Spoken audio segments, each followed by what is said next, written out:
Hello, my name is Jeremy, and if you're clicking on this video, you're interested in hearing me talk about IO psychology, or industrial and organizational psychology. Just to give you some context, I work in HR and was tapped on the shoulder by an employee resource group to talk about career management.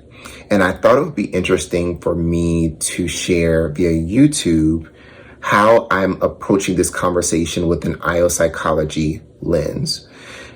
First and foremost, of course, there's so much preparation that would have to go into identifying problems and then creating interventions that yield the outcome that the organization wants for today's problems and tomorrow's needs.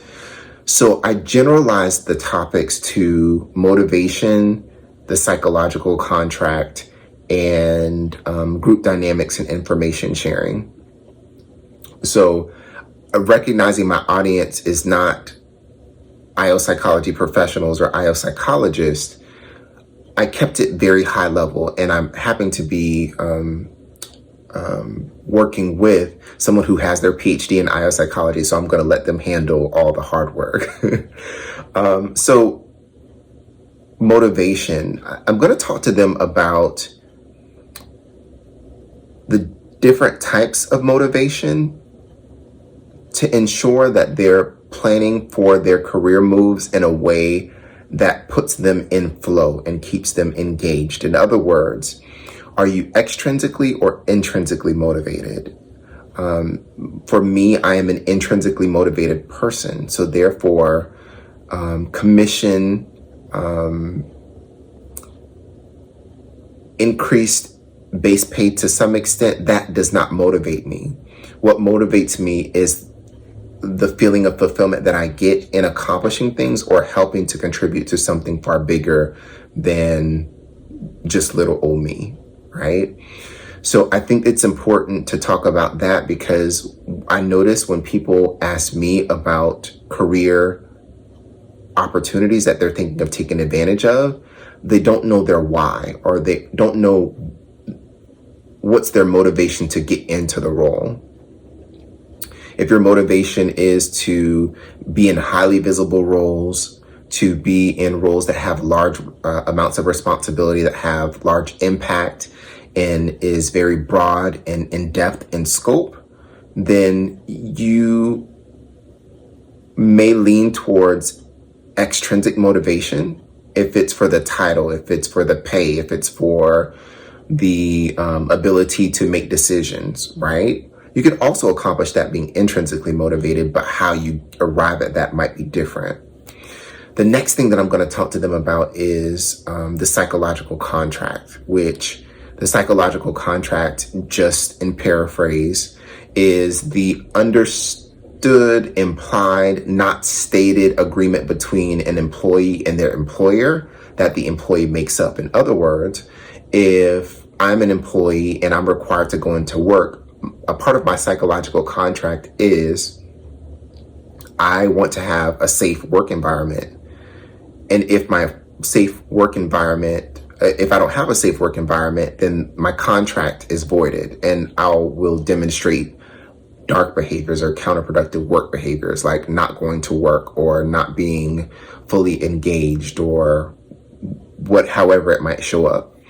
In terms of career mapping or career development or career planning, I think a lot of people don't recognize that the company has certain ask if people are wanting to get in certain positions. In other words, if I want to be a strategy manager,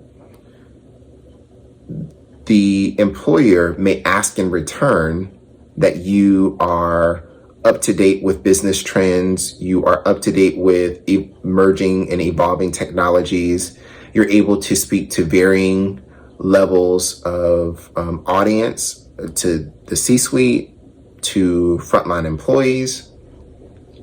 And as a part of your psychological contract, if that's not something that you're willing to do, in other words, you're not willing to input additional time into studying about business trends and technology trends, if you're not willing to input learning how to articulate yourself to varying audiences, then when you get into that role, your contract is always going to be voided and you're not going to have the experience that you want.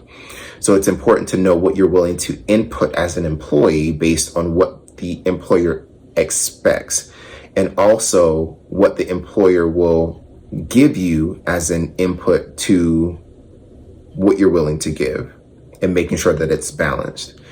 And then the last thing is group dynamics and information sharing, more so from a networking perspective. When individuals have shared common norms and common values and trust is established, information is more likely to be exchanged. And I'm going to focus on that from a career planning, career mapping perspective, because in order for certain doors to be opened up, in order for you to have certain opportunities from a career perspective, you have to have a network that allows you to effectively navigate whatever social system that your organization may have. And when you identify individuals or groups that have those common norms and common values, and that trust is established and information or value is exchanged, then they're more than likely willing to connect you with other people that can help you with moving your career forward. So those are 3 topics that I'm thinking, or that I will be talking about because I've already committed to it. I'm going to talk about the types of motivations. I'm going to find a model for that and use like a picture and then just brief quotes from scholarly articles. I'm going to use the iceberg model for the psychological contract, and I have some excerpts from scholarly articles.